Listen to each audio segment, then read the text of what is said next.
चलो देखो जीपी में सबसे पहले देखो जीपी का फॉर्मूला समझो। जिस तरह एपी का फॉर्मूला था ना, उसी तरह किसका है जीपी का। जीपी में टीएन कैसे निकालते हैं? ए मतलब फर्स्ट टर्म हुआ, आर मतलब कॉमन रेशियो। उसमें क्या होता था बताओ? T2/T2 माइनस T1, उसमें डिफरेंस होता था ना। इसमें कॉमन रेशियो मतलब हम लोग डिवाइड करके निकालेंगे। T2/T1 बराबर होना चाहिए। T2/T1 equal to T3/T2। Common ratio क्या होना चाहिए? बराबर। एन मतलब तो जानता ही nth टर्म। तो देखो ऐसे भी 3 क्वेश्चन पहले बता रहे। इससे एक्सरसाइज कितना 2 है क्या? जीपी का एक्सरसाइज 1 बनेगा। क्या लिखता है कि इस तरह का क्वेश्चन रहेगा कि 1 2 4 8 कितना टर्म निकालना है? 8 टर्म। तो देखो ध्यान से यहाँ पर देखो क्वेश्चन नंबर 1 ए हम लोग का कितना हो गया? पहला टर्म 1। आर मतलब क्या होता है? T2/T1। T2 कितना है? 2 डिवाइडेड बाय 1 कितना हो जाएगा? 2। एन हम लोग का कितना है? 10। अब निकाल दो। Tn बराबर ए आर एन माइनस 1। ए हम लोग का 1 है, ये हम लोग पॉइंट नहीं दे रहे, मल्टीप्लाई है, ठीक है। 2 n माइनस 1, एन कितना है? 10 ना। 10 माइनस 2 का 9। मान लो 1 से गुना करेगा तो उतना ही ना आएगा। लेकिन कभी यहाँ अगर दूसरा डिजिट रहेगा, जैसे मान के चलो यहाँ दूसरा डिजिट रहा, तो फिर पहले 2n निकाल लेना। 2 9 पहले क्या करेंगे? निकाल लेना। उसके बाद अब 2 को 9 बार गुना करो, कितना आएगा? ठीक है, 2 को 9 बार गुना करके यहाँ लिख देना, वही आंसर होगा। मतलब अब जैसे ज़्यादा पावर रहेगा तब दिक्कत नहीं, इतना ही लिख देना अगर ऑब्जेक्टिव टाइप आया तो। 2 नंबर देखो क्या लिख रहा है, सुनो। 2 नंबर में हम लोग का क्या है कि जिस तरह उसमें भी था ना, 4th term of GP is 40। 4th term मतलब क्या होता है? चौथा टर्म। और फिर क्या 10th टर्म कितना है? 2560। ठीक है, पहले इतना ही समझो। तो देखो 4th टर्म मतलब क्या होता है? देखो यहाँ पर T4 बराबर कितना दिया हुआ है? 40 ना। T4 मतलब क्या हुआ? ए आर एन माइनस 1 मतलब 4 माइनस 1 बराबर 40, या ए आर 3 बराबर 40। एक तो समझा दिए ना कैसे हुआ। अब इसमें क्या लिख रहा है? 7th टर्म नहीं, 10th टर्म कितना है? 10th टर्म मतलब क्या हुआ? जिस तरह यहाँ 4 में से 1 गया ना, तो यहाँ पर हम लोग का कितना 9 10th है, 10th में 1 चल गया, बराबर 2560। इक्वेशन 2। अब देखो यहाँ पर ध्यान से, जिस तरह हम लोग क्या करते थे उसमें जीपी में, एपी में हम लोग करते थे, तो एपी में हम लोग फ्रैक्शन निकालते थे। इसमें फ्रैक्शन नहीं निकालना है, इसमें डिवाइड करना पड़ेगा। जो ज़्यादा उसको ऊपर रखना है, वैसे ऊपर नीचे कहीं भी रखेगा तो बन जाएगा, लेकिन जो ज़्यादा उसको ऊपर रखना है। इक्वेशन 2 डिवाइडेड बाई इक्वेशन 1, ठीक है। इक्वेशन 2 डिवाइडेड बाई इक्वेशन 1 तक करो तो A R N 9 divided by A R 3 divided by 2560 divided by कितना 40। देखो ए और ए तो कट जाएगा हम लोग का, ए और ए कट गया, ए और ए भी कट गया। यहाँ पर कितना हो जाएगा? 9 में 3 चल गया 6, आर का 6, यहाँ 4 से कट जाएगा क्या? लग तो कट रहा है। 4 छक 24, 1 4 चौक 16। अब एक ही उपाय है यहाँ पर आर निकालने का। कहाँ पर 3 9 है ना, नहीं कटता नहीं ना ये समझो। ऊपर में 9 टाइम्स आर है, 9 टाइम्स में 3 टाइम्स कट गया तो कितना बचा? पावर में माइनस होता है ना। हम क्या बोल रहे हैं कि यहाँ तभी आर का वैल्यू निकलेगा जब इसका मल्टीपल में जो यहाँ 6 है ना, है यहाँ 6 है, तो यहाँ भी क्या आना चाहिए?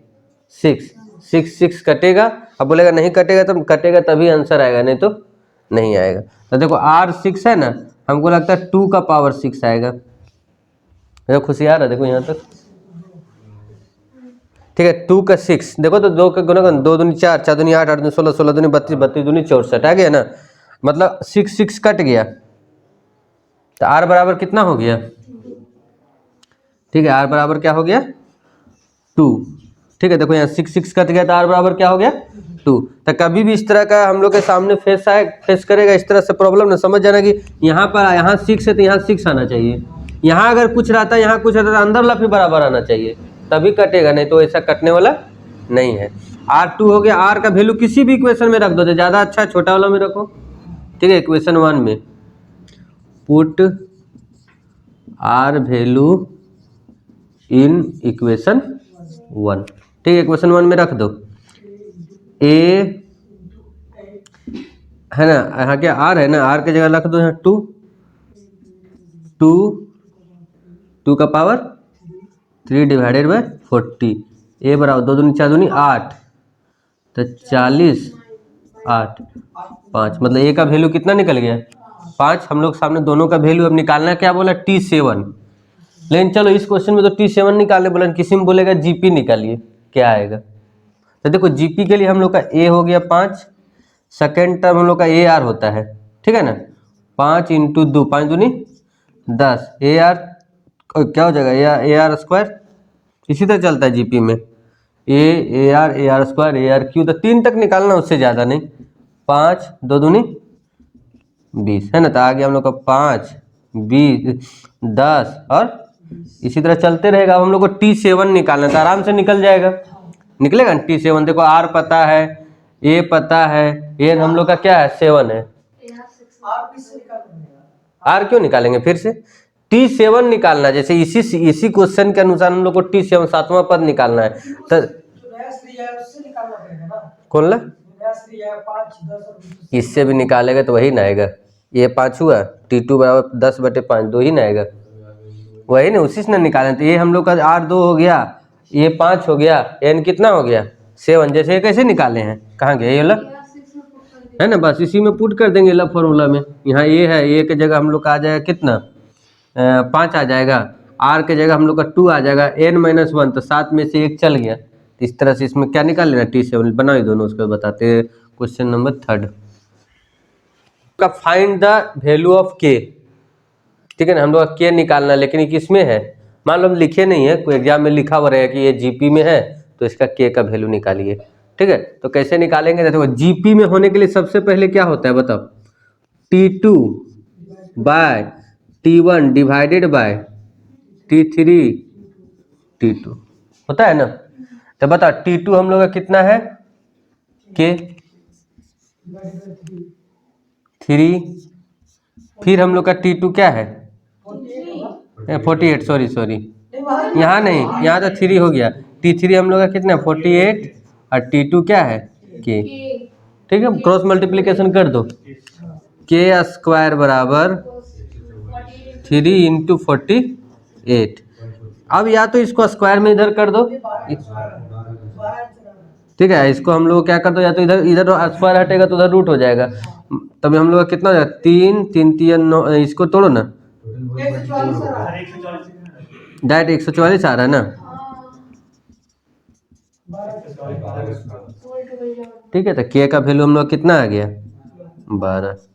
तो ये एपी में भी हो सकता है, जीपी में भी हो सकता है, एचपी में भी हो सकता है। अगर ऑब्जेक्टिव आएगा ना तो ऐसा क्वेश्चन एक तो फिक्स मान के चलो, क्या आया भी था ना तुम लोग सेमेस्टर 1 में शायद, सम निकालना रहेगा। तो देखो 3 फॉर्मूला लिखे ना यहाँ पर, अगर आर बड़ा रहेगा किससे कॉमन रेशियो, ठीक है, आर मतलब 1 से बड़ा रहेगा तो ये फॉर्मूला लगेगा, आर अगर 1 से छोटा रहेगा तो ये फॉर्मूला लगेगा, इन्फिनिट रहेगा तो ये फॉर्मूला लगेगा।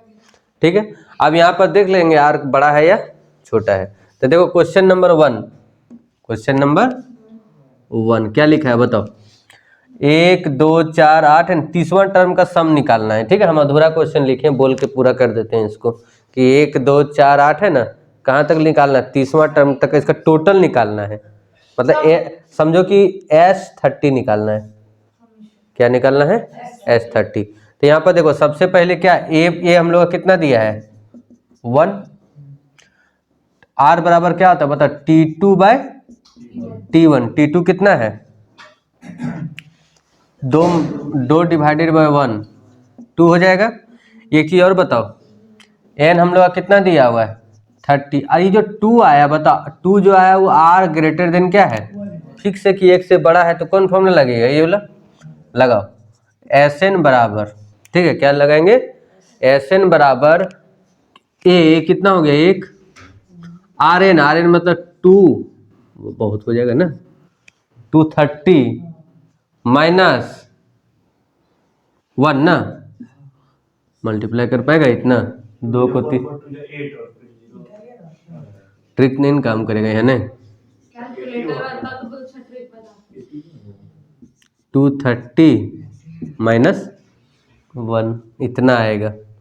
तोड़ पाएगा इसको 230 टर्म तक? देखो तो कि आंसर इतना ही है, ठीक है, क्योंकि हम जान रहे थे कि अब 230 समझ रहे 230 बार कितना बार मल्टीप्लाई करेगा। ये वाला देखो अभी जो तुरंत जो बताए थे ना, ये वाला हम क्वेश्चन देखो शॉर्टकट में लिखे, तुम लोग का इस तरह रहेगा कि किसी जीपी का थर्ड टर्म कितना है 12 है, 6 टर्म 96 है, तो 9 टर्म का सम निकालिए, ठीक है। तो सबसे पहले देखो T3 है ना, T3 मतलब देखो अभी बताए थे T3 मतलब एक माइनस कर दो, 3 में से AR2 कितना हो जाएगा, 12 दिया हुआ है ना, देखो 12 दिया हुआ है ना। और उसके बाद T6 मतलब AR5 इक्वल टू 96, ये इक्वेशन 1, ये इक्वेशन 2, ठीक है। इक्वेशन ज़्यादा कोशिश करो क्या कि इक्वेशन मतलब जो बड़ा है उसको ऊपर रखो, इक्वेशन 2 ऐसे ही बन जाएगा लेकिन हार्ड में फंसेगा थोड़ा सा। तो AR5 divided by AR2 equal to 96 divide. एक चीज़ और एग्जाम में गलती होता है, इसको तो बदल दिया लेकिन इसको बहुत को 12/96 ही लिख देता है, ठीक है। इधर भी पलटना है, कितना बार में कट जाएगा, ये 5 में 2 चल गया 8 है ना, 3 3 कट गया तो R कितना आ गया 2। R का वैल्यू किस में रख देंगे, put R value in equation 1, ठीक है। R कितना है 2 ना, 2 का स्क्वायर 2 दूनी 4 डिवाइडेड बाय 12, या ये बराबर 12, 2 दूनी 4 तिया 12, ये निकल गया 3 और R निकल गया कितना 2।